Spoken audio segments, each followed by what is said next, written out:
جگ ہاری از Nimra star episode 12 مجھے کیا ہوا؟ حیدر رانیہ کے آنے تک زینب کے ساتھ تھا۔ اس کے بعد وہ ہسپتال سے چلا گیا۔ زینب نے ہوش میں آنے پر نہ کچھ کہا تھا، نہ ہی وہ روئی تھی۔ وہ بے سدھ سی تھی، ایک گہرے سناٹے کا راج تھا۔ اس کے دل و دماغ میں ایک گہرے سناٹے کا راج تھا جس کے بعد طوفان کی آمد ہوتی ہے۔ اس کی یہ خاموشی اس کے ارد گرد کے لوگوں کو ہلا رہی تھی، لیکن وہ اس سب سے بے خبر، خود میں ہو کے بھی خود میں نہیں تھی۔ اس کے سوچنے سمجھنے کی صلاحیت کہیں گم ہو گئی تھی۔ اس سب کے دوران انس حسن نے ولی اللہ کے آخری سفر کے تمام انتظامات خود دیکھے تھے۔ انہیں ان کے جانے کا بہت دکھ تھا۔ وہ اسلام آباد سے آنے پر ان سے بات کرنا چاہتے تھے، جس کا انتظار انہیں کافی عرصے سے تھا، لیکن ایسا نہ ہو سکا۔ آج ولی اللہ کو گئے 3 ہفتے گزر گئے تھے۔ زینب نے باہر کی دنیا سے ناطا توڑ دیا تھا۔ نہ تو وہ آفس جا رہی تھی اور نہ ہی کہیں اور۔ رانیہ اور نور روز اس سے ملنے اس کے اپارٹمنٹ آتی تھی، لیکن وہ سارا وقت صرف ان کی سنتی، کچھ کہتی نہیں تھی۔ رانیہ اسے یوں دیکھ روک کے اس کی منت بھی کر لی تھی، لیکن آج اسے رانیہ کے آنسوؤں سے بھی فرق نہیں پڑا تھا۔ اس کا غم اتنا چھوٹا تو نہ تھا۔ کسی یتیم شخص کا ایک بار پھر یتیم ہو جانا کس قدر تکلیف دہ ہو سکتا ہے، اس کا اندازہ اس شخص کے علاوہ کوئی نہیں لگا سکتا، اور وہ اس درد سے گزر رہی تھی۔ وہ کیسے کچھ کہتی، وہ کیسے رو لیتی، کیونکہ اگر اب کہ وہ ٹوٹ جاتی تو اس کا ریزہ ریزہ بکھر جاتا، اور وہ ان کو سمیٹنے کی طاقت نہیں رکھتی تھی۔ رانیہ اور نور نے جاتے وقت اس سے پھر التجا کی تھی، اسے اپنے ساتھ ہونے کا احساس دلایا تھا، اور زینب نے بس اسبات میں گردن ہلانے پر اتفاق کیا تھا۔ وہ لاؤنج میں صوفے پر بیٹھی تھی جب اس کی نظر خاکی رنگ کے ڈبوں پر پڑی۔ اسے اچانک ہی کچھ دن پہلے یتیم خانے کے باہر کا منظر یاد آیا۔ اٹھاؤ یہ سامان اور دفع ہو جاؤ یہاں سے۔ تم جیسی لاوارث لڑکی کو ہم یہاں ایک دن اور برداشت نہیں کر سکتے۔ نہ جانے کس کا گندا خون ہے اس کی رگوں میں۔ ولی اللہ صاحب کی تو مت ہی ماری گئی تھی جو کسی کے گناہ کو اپنے سینے سے لگائے بیٹھے تھے۔ آسیہ بیگم اس سے کہتے کہتے مجمع میں کھڑے لوگوں سے مخاطب ہوئی تھی۔ زینب چپ کر کے سب سن رہی تھی۔ وہ ان کی باتوں کا جواب ضرور دیتی اگر ولی اللہ کے جانے کا دکھ اس کے سر پر سوار نہ ہوتا۔ مت کیا ماری گئی تھی، فائدہ اٹھا رہے تھے۔ اتنی حسین لڑکی کو تو میں بھی منہ بولی بیٹی بنانے کے لیے رضامند ہوں، لیکن صرف منہ بولی۔ مجمع میں کھڑا ایک بڑی عمر کا شخص اپنے لہجے میں دنیا بھر کی غلاظت یہ بولا۔ آسیہ بیگم سٹپٹا گئی تھی۔ وہ زینب کے لیے ایسے الفاظ استعمال کرنے میں کوئی عار محسوس نہیں کرتی تھی، لیکن یہاں بات ولی اللہ کی ہو رہی تھی، جن کی وہ سب ہی عزت کرتے تھے۔ یہ سن زینب کے جسم میں خون کی رفتار تیز ہوئی تھی۔ اس نے ہونٹ سختی سے بیچ لیے تھے۔ اس شخص کے منہ پر ایک کے بعد ایک تھپڑ مارا۔ وہ آدمی اشتعال میں آتا اب اس کی طرف اسے مارنے کو دوڑا تھا کہ انس حسن نے اپنے ہاتھ کا مکہ بنائے اس کے جبڑے پر اتنی زور سے مارا تھا کہ وہ سنبھل نہ سکا اور زمین پر جا گرا۔ سوچنا بھی مت، وہ ہر لفظ پر زور دیتے ہوئے اسے تنبیہ کر رہے تھے۔ وہ حال میں واپس لوٹی۔ وہ صرف اپنی ذلت کا باعث نہیں تھی، وہ ولی اللہ جیسے اعلیٰ کردار والے شخص کی ذلت کا بھی باعث بن رہی تھی۔ یہ سوچتے ہی اس کی آنکھوں میں آنسو بھر گئے تھے۔ اس نے گھٹنوں کے بل بیٹھ کر اس ڈبے کو کھولا، جس میں سے اسے اپنی تمام شیٹس اور انعامات ملے تھے۔ یہ سب تو اس نے ولی اللہ کے لیے جیتے تھے، انہیں خوش کرنے کے لیے۔ ہر ایک شیٹ کو دیکھ کر اسے اس سے جڑی ہر ایک بات یاد آ رہی تھی۔ اس نے انہیں فرش پر رکھا۔ اس ڈبے میں ولی اللہ کے کپڑے اور ان کے استعمال کی کئی چیزیں نکلی تھیں۔ پھر زینب نے اسی ڈبے میں رکھے ایک چھوٹے سے ڈبے کو دیکھ اسے باہر نکالا تھا۔ اس میں سب سے اوپر اسے اپنی اور ولی اللہ کی ایک تصویر دکھی، جس میں وہ ان کی داڑھی کھینچ رہی تھی۔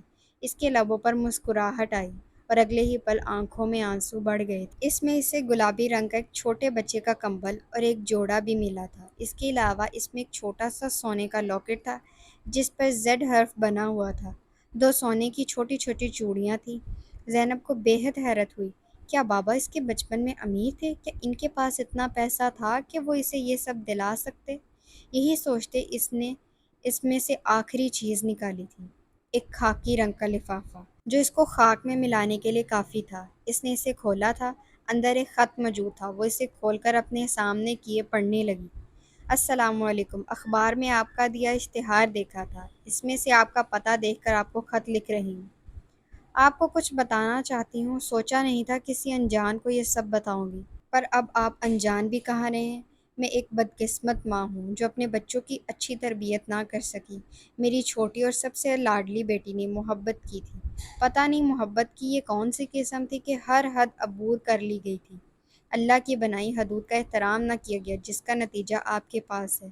میری بیٹی تو اسے پیدا بھی نہیں کرنا چاہتی تھی کیونکہ اس کا باپ اسے چھوڑ کر بھاگ گیا تھا اور اس محبت کو نفرت میں بدلنے میں ایک لمحہ نہیں لگا تھا۔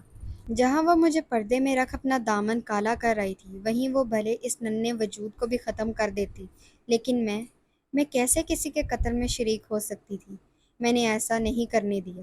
میں نے اسے ایک انجان جگہ لے گئی جہاں کوئی ہمیں نہیں جانتا تھا، اور پھر 9 مہینے بعد اللہ کی رحمت نازل ہوئی، میری زرنش پیدا ہوئی۔ جہاں اسے ایک نظر دیکھ مجھے محبت ہوئی تھی وہیں اس کی ماں نے اسے دیکھ نحوست سے منہ پھیرا تھا کیونکہ وہ اپنے باپ جیسی تھی۔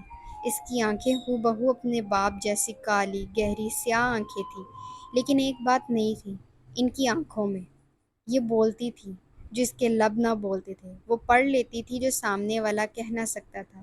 دن گزرتے گئے اور میری اس سے محبت بڑھتی گئی، پر افسوس میں کب تک اپنی زرنش کو اس دنیا سے بچا سکتی تھی؟ میں تو اسے اپنے ہی گھر والوں سے نہ بچا سکی، میرے بیٹے اور بیٹیوں نے اسے قبول نہ کیا۔ انہیں اپنی نام نہاد عزت کی پرواہ تھی جو بہت پہلے نیلام ہو چکی تھی۔ میں روتی سسکتی بلکتی رہی لیکن انہوں نے میری ایک نہ سنی، اسے لے گئے۔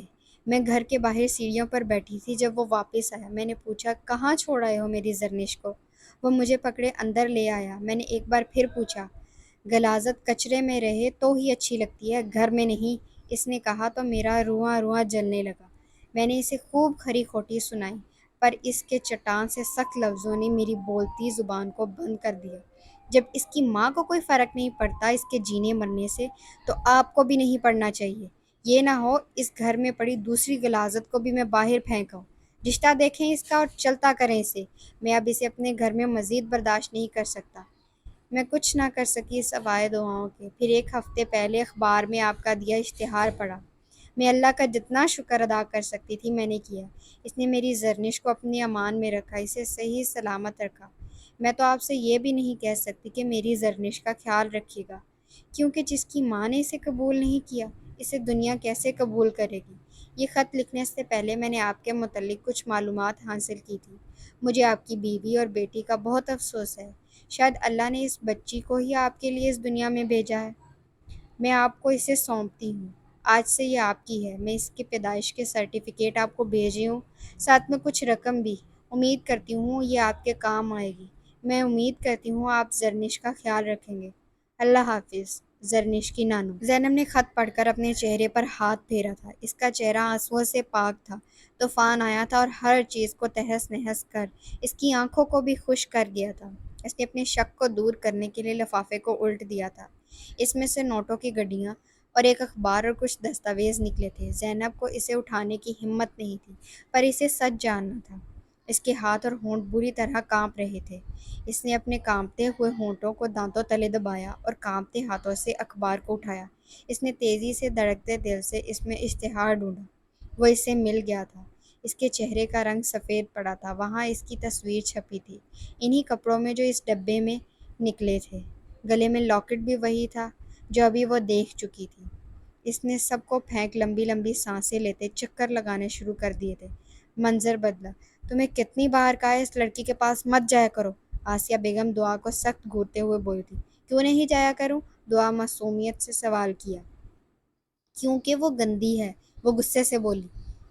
لیکن وہ تو اچھی ہیں، جواب اسی معصومیت سے آیا۔ جس بات کا تمہیں پتہ نہیں ہے اس کے لیے میرے ساتھ بحث مت کیا کرو۔ پتہ نہیں کون سی منحوس گئی تھی جب یہ گند ہمارے ماتھے لگ گئی۔ آسیہ بیگم نے پہلا فقرہ دعا کو ڈانٹتے ہوئے کہا اور دوسرا فقرہ بڑبڑاتے ہوئے خود سے بولی۔ پھر منظر بدلا۔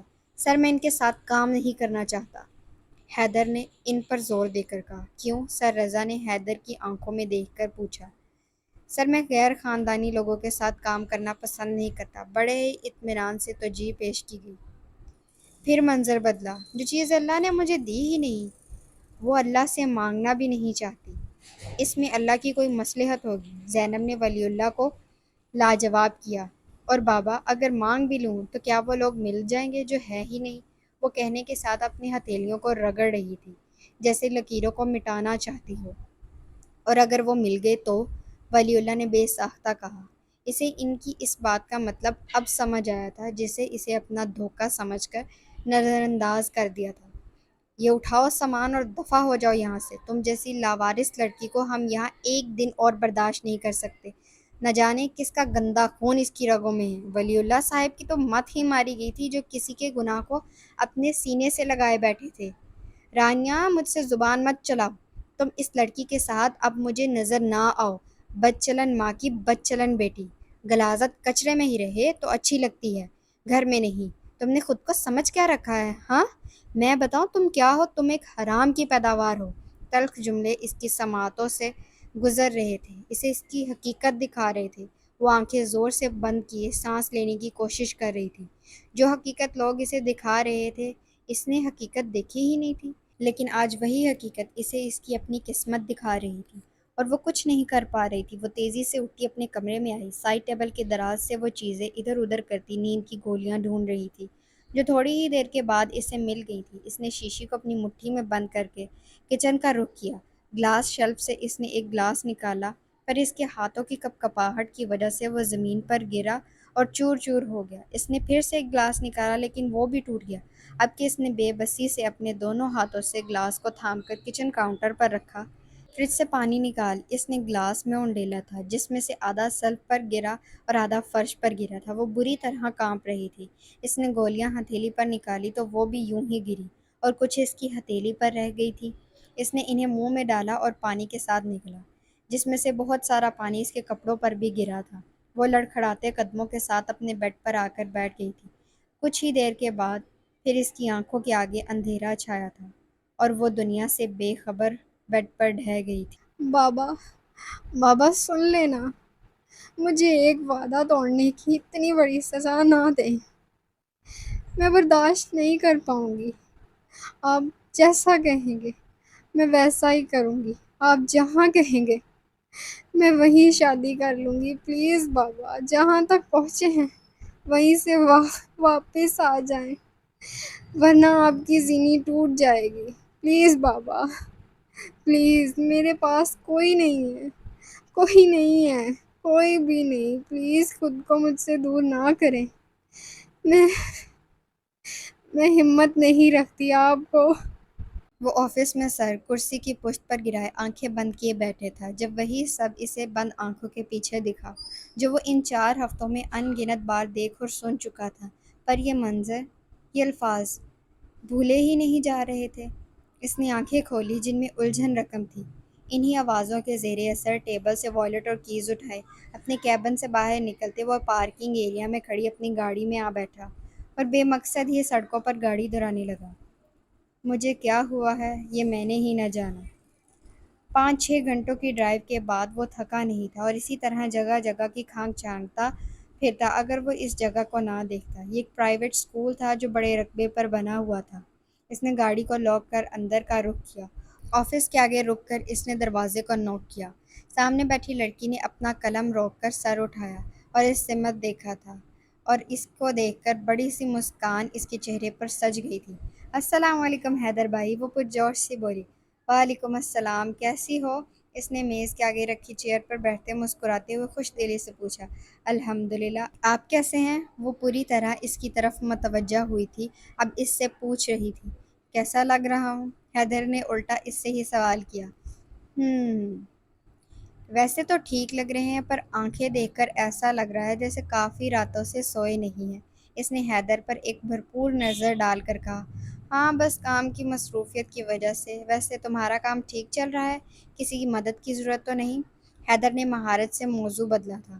سب بالکل فٹ چل رہا ہے، بلکہ فٹ سے بھی زیادہ اچھا۔ کیمپس میں بہت سی تبدیلیاں بھی کی ہیں، اگر ایسا ہی چلتا رہا تو ہم اور ترقی کریں گے، وہ خوشی خوشی سے بتا رہی تھی۔ انشاءاللہ ضرور۔ مجھے دکھاؤ گی نہیں؟ وہ حامی برتا اسے کیمپس دکھانے کا پوچھ رہا تھا۔ کیوں نہیں، آئیں۔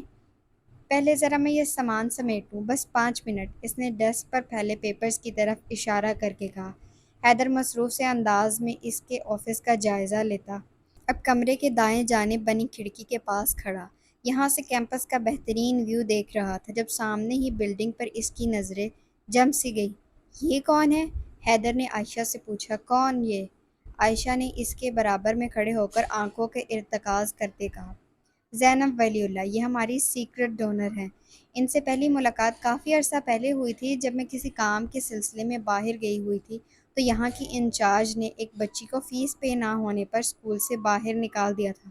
وہ بچی کوئی ان کی جاننے والی تھی، ان کا یہاں سے گزر ہوا تو انہوں نے بچی کو باہر چبوترے پر بیٹھے دیکھا۔ انہوں نے اندر آ کر میرا پوچھا اور پھر باہر ہی دعا کے ساتھ میرا انتظار کرنے لگی۔ جب میں آئی تو انہوں نے کافی غصہ کیا، جو کہ جائز بھی تھا۔ فیس نہ دینے پر بچوں کو ٹارچر کرنا، انہیں مارنا، ان پر غصہ کرنا ان کے ننھے ذہنوں پر بری طرح اثر انداز ہوتا ہے۔ فیس کا معاہدہ تو والدین کے ساتھ ہوتا ہے، نہ کہ طالب علم کے ساتھ، تو ان سے کس بات کی اذیت دی جاتی ہے؟ میں اس کے بہت خلاف ہوں، اسی لیے میں نے اپنے اسکول میں یہ واضح کر رکھا تھا۔ پر وہ انچارج نیو تھی، شاید اسی لیے انہیں اس کے متعلق کچھ نہیں پتہ تھا، لیکن اسکول کے رولز کے مطابق مجھے انہیں فائر ہی کرنا پڑا۔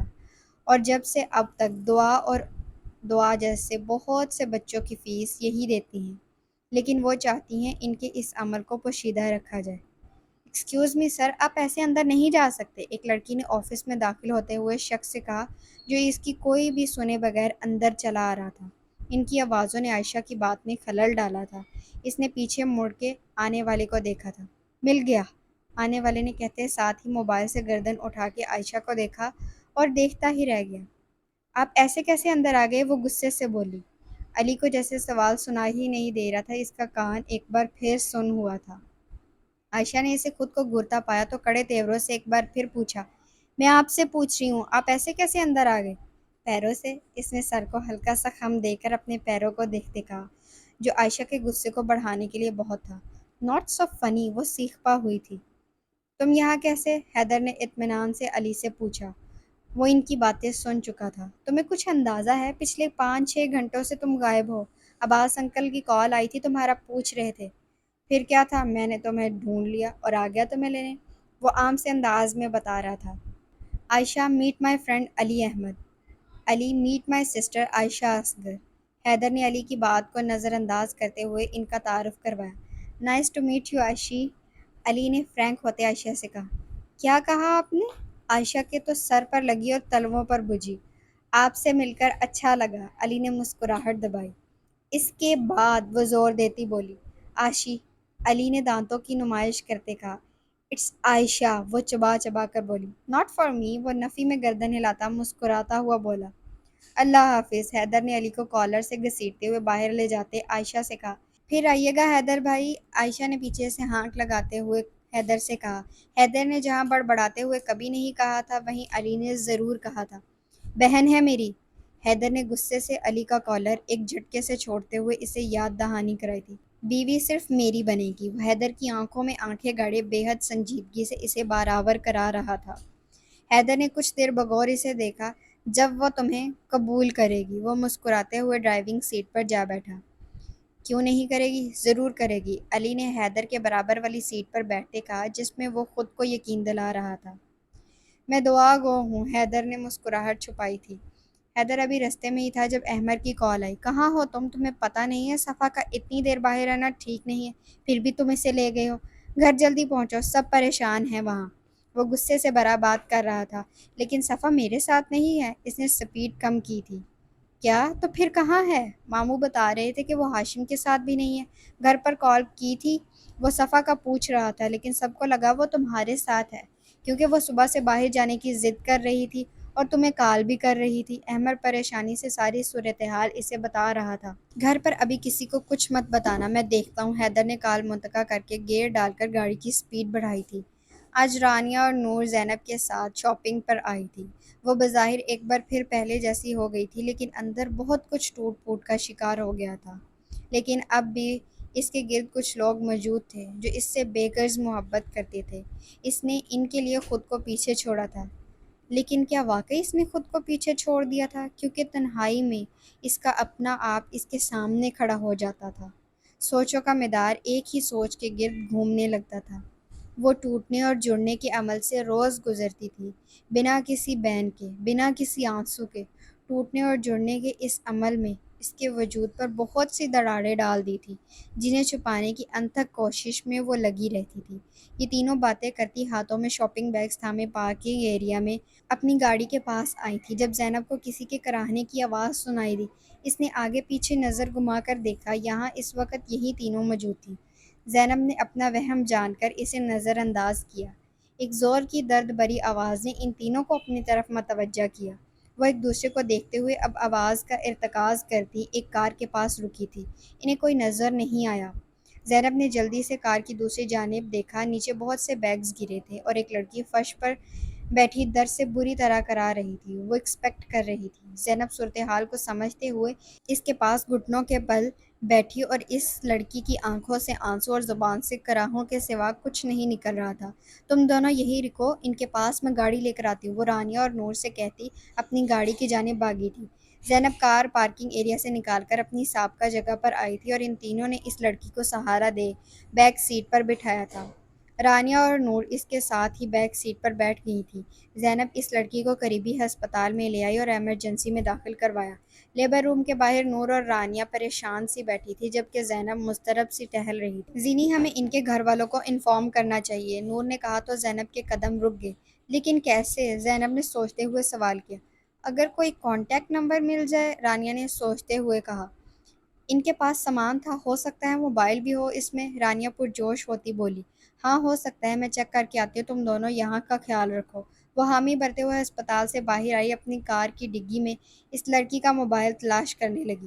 تھوڑی ہی کوشش کے بعد اسے موبائل مل گیا۔ اس نے ڈگی بند کرتے موبائل کی ڈائلنگ میں موجود پہلا نمبر ملایا تھا جو بھائی کے نام سے سیو تھا۔ حیدر نے صفا کو ہر اس جگہ ڈھونڈ لیا تھا جہاں اس کے ہونے کا اندیشہ تھا، پر وہ اسے کہیں نہ ملی تھی۔ وہ ذہن پر زور دیتا کچھ اور جگہوں کے بارے میں سوچ رہا تھا جہاں صفا جا سکتی تھی۔ جب ہی صفا کا نام موبائل کی اسکرین پر چمکا اور حیدر نے ایک لمحے کی دیر کیے بغیر فور کان سے لگائے پھاڑ کھانے والے لہجے میں کہا، کہاں ہو تم؟ وہ زینب ہڑبڑائی۔ میں پوچھ رہا ہوں کہاں ہو تم؟ حیدر دھاڑا۔ ہمیں ایک لڑکی پارکنگ لاٹ میں ملی تھی، ان کی کنڈیشن ٹھیک نہیں تھی تو ہم انہیں ہسپتال لے آئے ہیں، اگر ہو سکے تو آ جائیں یہاں۔ نہ چاہتے ہوئے بھی زینب کے لہجے میں ناگواری کا عنصر شامل ہوا تھا۔ میں آ رہا ہوں۔ حیدر نے کال ڈسکنیکٹ کر کے موبائل علی کی طرف اچھالا تو علی اسے سوالیہ نظروں سے دیکھنے لگا۔ لوکیشن ٹریس کرو جیسے آج صبح میری کی تھی۔ علی کا دل چاہا اپنے اس دوست کا گلا دبا دے۔ کیا ہو جاتا اگر وہ ہسپتال کا نام ہی پوچھ لیتا؟ ہاشم کو کال کر کے بولو ہسپتال پہنچے۔ علی نے اسے ہسپتال کا نام بتایا تو حیدر نے ایک اور حکم صادر کیا۔ ان تینوں کے چہروں پر خوشی رقص آتی اور انہیں اس چھوٹی سی بچی سے ملنے کی بہت بے صبری تھی جسے دنیا میں ابھی آئے چند پل ہی گزرے تھے۔ صفا اور اس ننھی پری کو ہسپتال کے پرائیویٹ وارڈ میں شفٹ کر دیا گیا تھا تو زینب نے ڈاکٹر سے پیشنٹ سے ملنے کی اجازت لی جو ڈاکٹر نے بخوشی دی تھی۔ زینب بنا آواز پیدا کیے دروازہ تھوڑا سا وا کر کے اندر جھانکا تھا۔ صفا جاگ رہی تھی اور اپنی بیٹی کو گود میں لیے پیار کر رہی تھی۔ زینب کو لگا دنیا میں اس سے حسین منظر اور کوئی نہیں ہے۔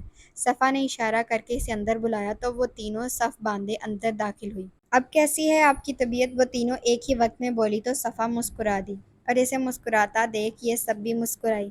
الحمدللہ، اور آپ سب کا بہت شکریہ۔ اگر آپ نہیں آتی تو آج… صفا کی بات کو زینب نے کاٹا تھا۔ ہم نے آپ کے گھر انفارم کر دیا ہے، وہ آتے ہی ہوں گے۔ وہ جو نہیں ہوا تھا وہ سننا ہی نہیں چاہتی تھی، ان خوشی کے پلوں میں تو بالکل بھی نہیں۔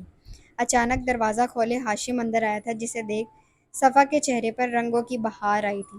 وہ ان تینوں کی موجودگی سے بے خبر صفا سے اس کی طبیعت کا پوچھ رہا تھا۔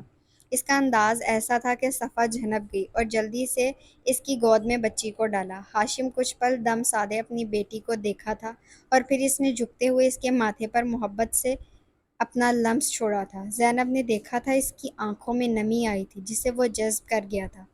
زینب اندازہ نہیں لگا سکی کچھ دیر پہلے دیکھا منظر زیادہ حسین تھا یا یہ؟ اس سوال کا جواب شاید ہی دنیا میں کسی کے پاس تھا۔ کیا ہم بیبی کو؟ زینب ہچکچاتے ہوئے پوچھ رہی تھی۔ کیوں نہیں؟ صفا نے اس کی ادھوری بات سمجھ کر اسے اجازت دی تھی۔ زینب نے بہت احتیاط سے اس بچی کو ہاشم کی گود سے لیا تھا۔ کب ایک جاندار مسکراہٹ اس کے لبوں پر آئی اسے خود ہی پتہ نہ چلا۔ نور اور رانیہ اس کے ساتھ لگی بچی کو دیکھ رہی تھی جس کے گال ٹماٹر کی طرح لال ہو رہے تھے اور وہ محو خواب تھی۔ اس نے جھک کر باری باری اس کے دونوں گالوں کو چوما تھا، ایک آنسو اس کی آنکھ سے آزاد ہوا تھا۔ رانی اور نور نے چونک کر اسے دیکھا، پر وہ بچی کو دیکھ مسکرا رہی تھی۔ وہ سمجھ گئی تھی کہ یہ آنسو خوشی کا تھا جسے وہ ہمیشہ کی طرح آج بھی نہیں روک پائی۔ کیوں یہ وقت تھما تھا، یہ میں نے ہی نہ جانا۔ وہ آج پھر اسی انداز میں وہاں کھڑا تھا جہاں کچھ ہفتوں پہلے کھڑا تھا، پر اب منزل بدل گیا تھا۔ جسے روتا دیکھا تھا، اس کی آنکھوں سے آج سچی خوشی پھوٹ رہی تھی۔ وہ آج پھر اس پر سے نظریں ہٹانے میں ناکام ہوا تھا، اور بری طرح ناکام ہوا تھا، کیونکہ اسے مسکراتا دیکھ اس کے اپنے لبوں پر تبسم ناچ گئی تھی۔ تھوڑی دیر بعد وہ کمرے کے باہر آئی تھی اور حیدر ایک بار پھر چھپا تھا۔ وہ چلی گئی تھی اور حیدر سمجھ نہیں سکا تھا کیوں وہ اسے دیکھ ایسا ہو جاتا تھا۔ جس سے نہ ملنے کا تہیہ اس نے آج ہی کیا تھا، وہ آج ہی غارت ہو گیا۔ کیوں ہر بار وہ اس سے بھاگنے کی کوشش کرتا تھا اور ہر بار وہ اس کے سامنے آ جاتی تھی اور وہ بے بسی کی تصویر بن جاتا تھا۔ اسے دیکھتے مجھے ملتا سکوں، کیوں ملتا سکوں، یہ میں نے ہی نہ جانا۔ حیدر نے جب سے عقل کو فکر لگایا تھا، تب سے ہی وہ خود کو بہت پرسکون محسوس کر رہا تھا۔ اس کی وجہ زینب تھی، کیونکہ وہ روز آفس ٹائمنگ میں اسکول پہنچ جاتا تھا اور جب تک زینب وہاں سے رخصت نہ ہوتی اسے دیکھتا رہتا۔ وہ اب بھی وہیں موجود تھا، اس میں کھویا ہوا تھا، جو ایک گلابی فراک میں ملبوس ایک بچی کو گود میں بٹھائے اس کے ساتھ کھیل رہی تھی، اور بہت سے ایسے چھوٹے چھوٹے بچے اس کے گرد کھڑے تھے۔ ایک بچے نے نہ جانے اس کو کیا کہا تھا، اس نے بچی کو نیچے اتارا، اپنے بیگ میں سے ایک شاپر نکال کر نعرہ لگایا تھا۔ حیدر کو علم تھا کہ شاپر میں کیا ہوگا، کیونکہ بچے اس طرح پاگل صرف چاکلیٹ کے نام پر ہی ہوتے ہیں۔ حیدر نے دیکھا تھا وہ بچوں کو چاکلیٹ ایسے ہی نہیں دے رہی تھی، بلکہ فیس بھی چارج کر رہی تھی۔ فقط ایک کس، اور بچے بخوشی ایک ہی جگہ دو دو تین تین کس اس کے گال پر کر رہے تھے، اور پھر انہیں اتنی ہی چاکلیٹ بھی مل رہی تھی۔ حیدر بھائی، عائشہ چیخ ہی پڑی تھی۔ وہاں وہ لنگور آفس کے باہر کھڑا اس کو تارتا رہتا تھا، اور یہاں حیدر بھائی بھی۔ عائشہ کو اب ان کے روز روز تشریف آوری کی وجہ سمجھ آ گئی تھی، یا یوں کہنا زیادہ مناسب ہوگا، نظر آ گئی تھی۔ حیدر بھائی، یہ بری بات ہے، عائشہ نے احساس دلانا چاہا۔ حیدر خاموش رہا۔ ابھی آپ ایسے دیکھ رہے ہیں تو آپ کو صحیح لگ رہا ہے، اگر آپ کی جگہ کوئی اور ہوتا اور انہیں ایسے ہی دیکھ رہا ہوتا تب آپ کو یہ سب غلط لگتا۔ اس نے ایک اور کوشش کی تھی، کوئی اور نہیں دیکھتا، کیونکہ کسی میں اتنی ہمت نہیں ہے، اور دوسری بات یہ کہ وہ ایسے لوگوں کو ان کی اوقات میں رکھنا اچھے سے جانتی ہے۔ زینب منظر سے اوجھل ہوئی تو وہ اسے تفصیل سے جواب دینے لگا۔ پھر اپنے بارے میں کیا خیال ہے آپ کا؟ عائشہ نے سینے پر بازو باندھتے ہوئے پوچھا۔ حیدر نے اس کی بات سمجھ کے ہکا لگایا۔ میری ہمت اور اوقات دونوں ہی اس کے بس کی بات نہیں۔ حیدر نے اس کی ناک دباتے ہوئے ہنستے ہوئے کہا، وہ تو نظر آ ہی رہا تھا، کیا ان کے بس میں ہے جب آپ انہیں دیکھ رہے تھے؟ عائشہ نے طنز کرتے کہا۔ عائشہ کی بات سن اس کی مسکراہٹ سمٹی تھی۔ یہ آوازیں نیچے سے کسی کے چیخ چیخ کے بات کرنے کی آوازیں آئیں تو عائشہ چونکی۔ وہ حیدر کے ساتھ ان آوازوں کے پیچھے جا رہی تھی، تبھی ایک آواز ان کے قریب سے آئی جب وہ آفس کے آگے سے گزر رہے تھے۔ حیدر، یہ علی تھا۔ تمہیں یہاں کس نے بند کیا؟ حیدر نے حیران ہوتے ہوئے اس سے پوچھا۔ آئندہ انہیں یہاں نہیں لائیے گا، عائشہ نے کہتے ساتھ تالے کی چابی حیدر کو دی تھی اور وہاں سے چلی گئی تھی۔